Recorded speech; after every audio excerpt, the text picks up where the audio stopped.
Медведев не исключил, что в подготовке мятежа в России участвовали иностранные специалисты.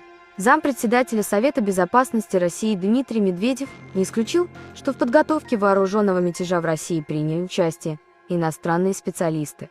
Можно говорить о наличии продуманного военного замысла и участия в мятеже лиц, ранее проходивших службу в элитных частях вооруженных сил России, а вполне вероятно иностранных специалистов, цитирует его ТАСС. Как объяснил Медведев, к таким выводам его подтолкнули подготовка мятежа на высоком уровне, слаженность действий, а также качественное управление передвижением войск. Ранее Медведев призвал сплотиться вокруг российского президента Владимира Путина и преодолеть раскол.